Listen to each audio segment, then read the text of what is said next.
तुम यहाँ रुके हो शांति और प्रेम की तलाश में, और जो मेरे द्वार पर रुक जाता है उसे मैं फिर कभी भटकने नहीं देती। तुमने अभी तक मेरा साथ नहीं छोड़ा, तो अब मैं तुम्हारा हाथ कैसे छोड़ सकती हूँ। अब तुम साधारण श्रोता नहीं रहे, अब तुम मेरे निजन बन गए हो, मेरे अपने। और अपनों के लिए तो मैं और मेरा सांवरा गोवर्धन पर्वत भी उंगली पर उठा लेते हैं। तो तुम्हारी यह नन्ही सी परेशानी क्या चीज़ है? तुम्हें पता है तुम्हारी सबसे बड़ बाधा क्या है? तुम्हारा अपना अतीत। तुम पीछे मुद मुद कर बहुत देखते हो। उसने मेरे साथ बुरा किया, मेरा वह समय बर्बाद हो गया। मैंने वह गलती क्यों की? मेरे बच्चे पीछे देखने से आगे का रास्ता नहीं दिखता। जो बीत गया वह राख था, उसे फूंक मार कर उठा दो। आज मैं तुम्हें विस्मृति का वरदान देती हूँ।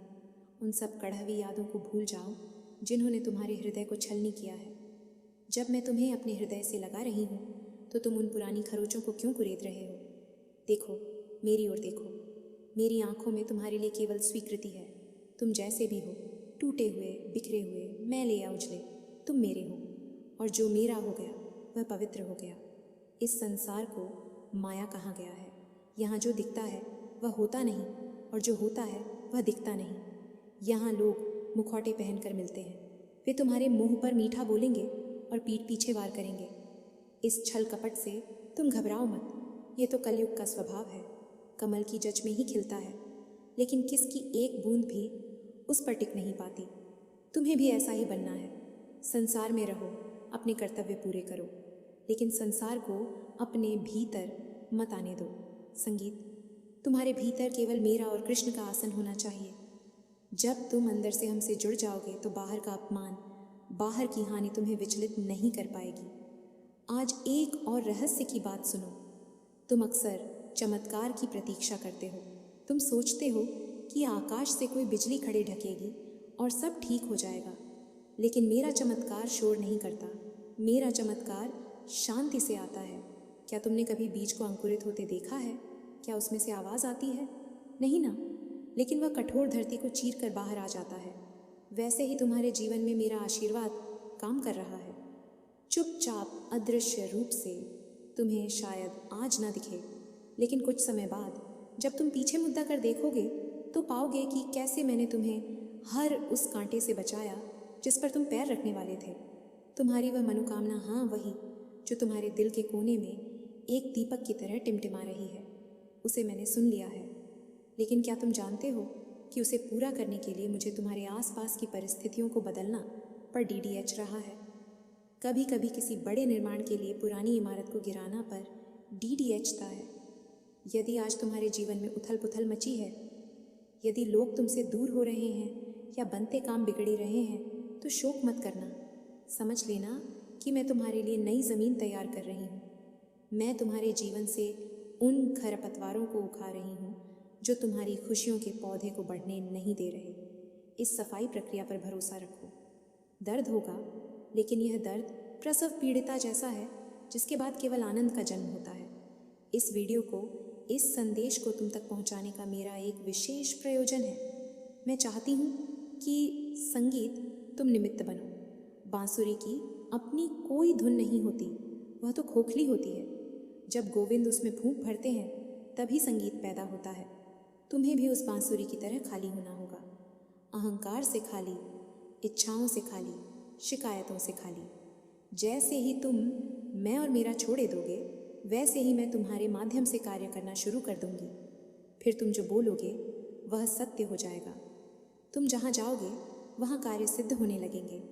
तब लोग पूछेंगे तुमने यह कैसे किया, और तुम मुस्कुराकर ऊपर उंगली उठा देना।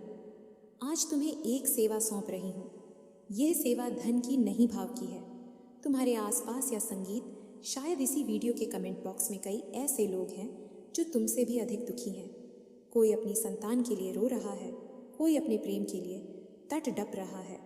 आज तुम उनके लिए एक शब्द सांत्वना का लिखना, किसी अजनबी के आंसुओं को पोंछना ही सबसे बद्ध पूजा है। जब तुम किसी गिरते हुए को सहारा देते हो तो मेरा गोविंद तुम्हें अपनी गोद में उठा लेता है। इस परिवार को बढ़ाने का अर्थ केवल संख्या बढ़ाना नहीं है, बल्कि दुखी हृदयों की एक ऐसी माला बनाना है जिसका सूत्रधार मेरा नाम हो। इसलिए युद्धों और जो एक बात का स्मरण सदैव रखना धैर्य कदवा होता है, लेकिन उसका फल बहुत मीठा होता है। सबूरी का अर्थ केवल इंतज़ार करना नहीं है, बल्कि इंतज़ार संगीत करते समय अपने रवैया को सही रखना है। यदि तुम इंतज़ार करते हुए रो रहे हो, कोस रहे हो, तो वह सबूरी नहीं है। सबूरी यह है कि माँ ने कहा है तो होगा। देर हो सकती है, अंधेर नहीं। जिस दिन तुम्हारा विश्वास इतना पक्का हो जाएगा कि तुम मुसीबत में भी मुस्कुरा सको, समझ लेना तुम्हारी परीक्षा पूरी हो गई। और मुझे लगता है कि तुम उस अवस्था के बहुत करीब हो। अपने स्वास्थ्य और ऊर्जा को लेकर जो तुम चिंतित हो, उसे भी सुनो। तुम्हारा शरीर 5 तत्वों का है, लेकिन तुम्हारी आत्मा मेरा अंश है। तुम थके हुए इसीलिए महसूस करते हो क्योंकि तुम अपनी ऊर्जा व्यर्थ की बहसों और चिंताओं में नष्ट करते हो। लोग क्या कहेंगे? इस विचार ने तुम्हारी आधी संगीत प्राण शक्ति सोख ली है। आज से इस लीकेज को बंद करो, अपनी ऊर्जा को समेटो और उसे नाम जाप में लगाओ। सोने से पहले 11 बार राधे राधे लिखकर या बोलकर सोना। तुम देखोगे तुम्हारी नींद समाधि बन जाएगी और तुम सुबह एक नई शक्ति के साथ जागोगे। मेरे प्यारे, मैं जानती हूँ कि तुम्हें प्रमाण चाहिए। इंसानी फितरत है, बिना सबूत के नहीं मानता। तो सुनो, आने वाले कुछ दिनों में तुम्हें एक ऐसा संकेत मिलेगा जो केवल तुम समझ पाओगे।